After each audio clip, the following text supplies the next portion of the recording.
Olá, meus alunos. Chegamos na última aula.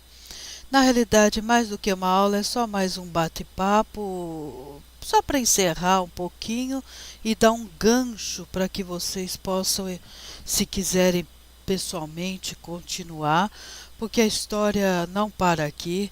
Nós vimos alguns dos fundamentos de questões dogmáticas, de questões das heresias, de movimentos dentro da própria igreja, as divisões, né? Esse cisma do Ocidente que a gente viu na aula de ontem, ela vai dar também, vai ser a causa, digamos, de alguns descontentamentos pelo comportamento dos papas e dos religiosos, né?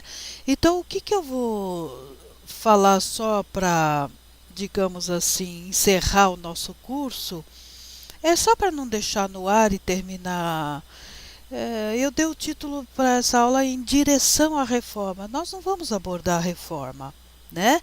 Mas vamos ver qual é a situação em que a igreja se encontra nos séculos 15 e 16, que dará origem lá no século 16, 1517 seria a data, digamos, simbólica e considerada como a data da reforma, mas a reforma não surgiu de repente, não surgiu do nada, né?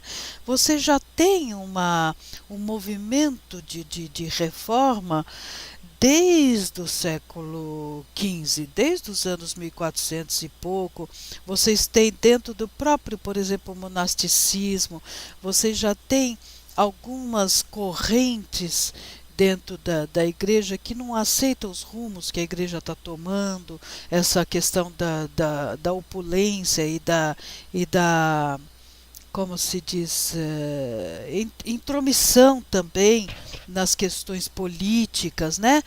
Então vocês vejam que os movimentos religiosos que culminaram na grande reforma do século XVI tiveram início desde a Idade Média através de teólogos como John Wycliffe e Jan Hus. Vocês falam o J nas línguas europeias, queridos, principalmente alemão, no, sueco, ele não se pronuncia J, ele se pronuncia I, tá? Então é Jan Hus, que a gente pode chamar de João Hus, tá?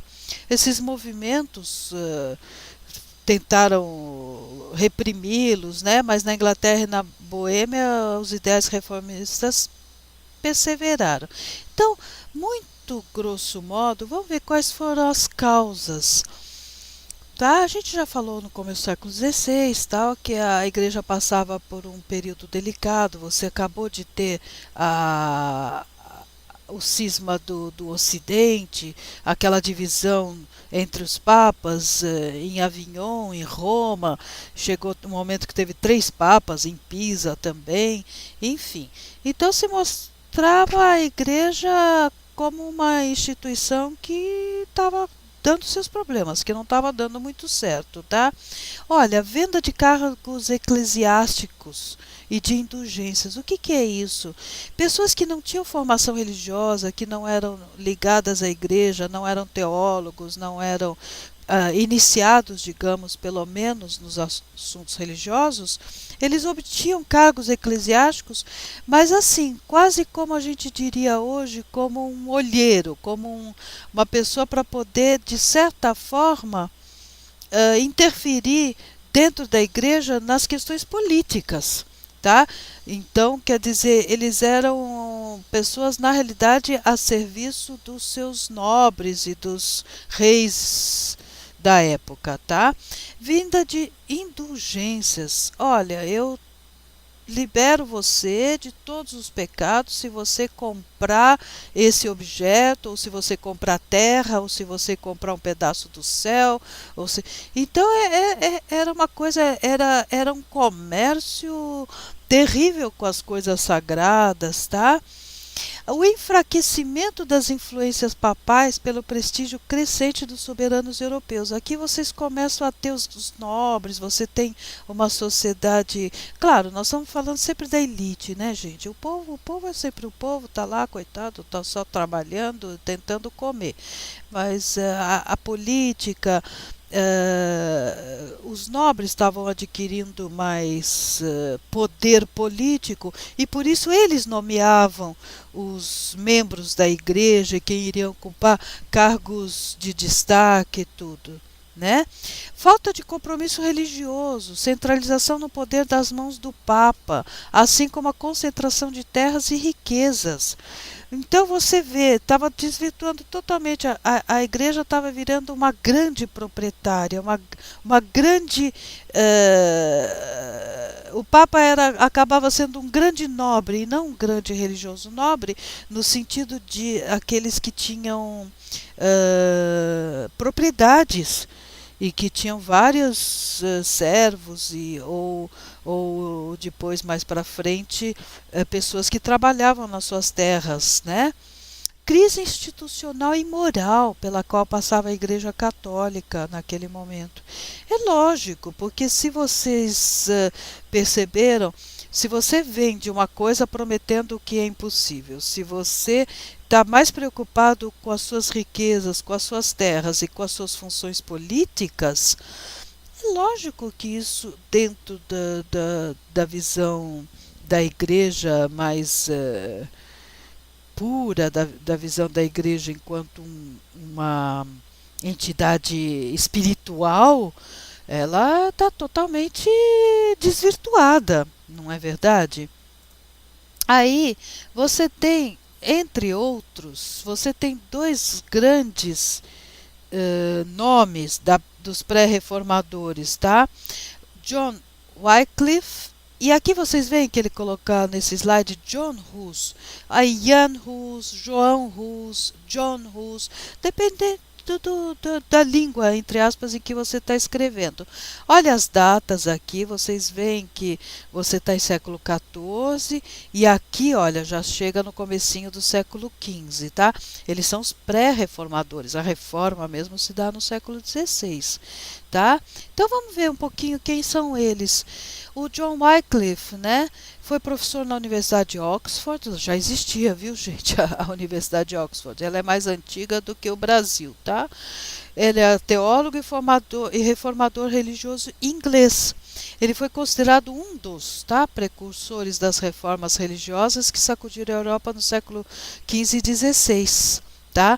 Aí você depois tem que dar uma analisada na reforma protestante, tá? E desculpa, o telefone tocou, mas eu já apaguei. E ele trabalhou na tradução da Bíblia, tá, para o idioma inglês, que ficou conhecida como a Bíblia de Wycliffe. Olha que coisa mais importante, gente. Ele trabalhou na tradução da Bíblia para o inglês. E isto começa a ter aquela tônica que a gente vai ver que é muito importante, da leitura da Bíblia diretamente sem nenhum intermediário, aspas, autorizado, que tem a última palavra. Então você começa a ter esse tipo de movimento de acesso direto ao texto bíblico, tá? E não se esqueça que também por aí, já no século XV, começo do século XVI, você já tem a imprensa, você já tem a possibilidade de imprimir bíblias e tudo. Então isto faz com que mais pessoas tenham acesso direto ao que está escrito no texto bíblico. O outro reformador, pré-reformador, que é importante, não são os únicos, tá, gente? Mas não temos tempo para. Eu não vou pesar nessa última aula, vai ser uma aula bem rápida e bem direta, né? Isso são germes que eu estou jogando para que vocês daqui para frente pesquisem pré-reforma e reforma, e a partir da reforma, evidentemente, por exemplo, se a gente continuasse, eu entraria na história das igrejas protestantes históricas, tal, né, calvinismo, etc, os anabatistas, tal, enfim, mas não temos tempo para isso. Então o próximo é o John Hus, tá? Ele viveu de 1369 a 1415, tá? Foi um pensador e reformador religioso. Faltou o esse aqui, tá? Ele iniciou um movimento religioso baseado nas ideias do próprio John Wycliffe. Ele foi influenciado por John Wycliffe, tá? Os seus seguidores ficaram conhecidos como russitas, ó, por causa do russo dele, do nome dele, tá? A Igreja Católica não perdoou as rebeliões e ele foi excomungado em 410 e foi queimado vivo em 415. Tá? Ele morreu, gente, foi muito simbólico isso, cantando um cântico, cântico de Davi: Jesus, filho de Davi, tem misericórdia de mim. Tá? Ele é um precursor do movimento protestante, mas mais do que isso, que eu quis dar nessa informação aqui, é que como ele deixou muita obra escrita, muita mesmo, gente, ele foi muito importante na história também da literatura tcheca, tá? Da literatura do que hoje é a Tchecoslováquia, tá? Então é muito interessante, ele foi uma figura, foi um grande intelectual, tá? Olha, o espírito dos pré-reformistas também teve influência de místicos cristãos, como Bernardo de Claraval, o mestre Eckhart, tá? Johannes Tauler, ou Tauler, mas enfim, né? Entre outros. Então, gente, aqui eu estou só jogando os nomes. Se vocês tiverem um tempinho, pesquisem o mestre Eckhart. Tá? É muito interessante. Vão lá no Google, pesquisem a vida dele, procuram saber o que ele fez, o que ele pensou, que de certa forma influenciou a questão da reforma, tá? Todos esses tinham em comum o abandono de suas atividades seculares, deixaram seus empregos, suas famílias, doavam seus bens e buscavam o entendimento mais profundo das Sagradas Escrituras. Agostinho foi o monge que mais influenciou os ideais reformistas e principalmente influenciou o Martinho Lutero. Tá? Então isso é bastante interessante vocês saberem. São sementes que eu estou jogando. Se vocês vierem, estejam convidados a vir no seminário, um sábado, sempre às 2 horas, a partir do momento que houver aulas já presenciais, eu estarei lá, né? Como eu contei para vocês, acredito que eu tenha contado no início do curso, eu vou assumir a cadeira de grego, eu vou dar grego bíblico lá. Então, quem estiver em São Paulo e tiver mais acesso, está convidado a me conhecer pessoalmente, né? E se alguém de vocês que estiver em São Paulo for fazer o seminário, aí vocês vão ter a segunda parte da história da igreja e vão ver tudo isso com mais, como se diz, com mais profundidade, né? E, embora não seja a profundidade que eu gostaria, porque mesmo presencial é uma aula por semana, então a gente tem que correr um pouquinho, né? E aqui eu tirei esse slide, está aqui a fonte, né? Que eu achei um slide bonito, interessante. O Lutero, tá? A Reforma Luterana. Calvino e Zwingli, o movimento reformado calvinista, né? O Menno Simons, importante também. Talvez, não sei se já é conhecido de vocês, mas procurem pesquisar. Em Zurique ele dá origem aos anabatistas, tá? E o Henrique VIII, que é uma figura, chega a quase a ser engraçado, chega a ser quase ridículo. Ele simplesmente fundou uma igreja porque o Papa não permitiu que ele se casasse de novo com uma outra mulher, que ele queria se casar, ele já era casado, então ele simplesmente falou: ah, tá bom, então eu me excomungo e fundo a minha própria igreja. E assim surgiu, queridos, o anglicanismo, tá bom? A reforma anglicana. Henrique VIII, é uma figura. Dê uma pesquisadinha também sobre ele, tá bom?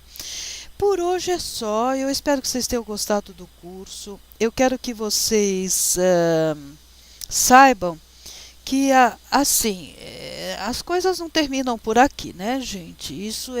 São caminhos, são pinceladas que nós fomos dando e que talvez dê o caminho. Vocês têm uma bibliografia, eu acho fundamental que vocês leem pelo menos um livro, dois, completos, tá? De história da igreja, não precisam ser dos maiores, tá? O Gonzales está certo, são alguns volumes, às vezes 2 ou 3, dependendo do, né, se tem uma história do pensamento cristão, mas tem história da igreja também dele.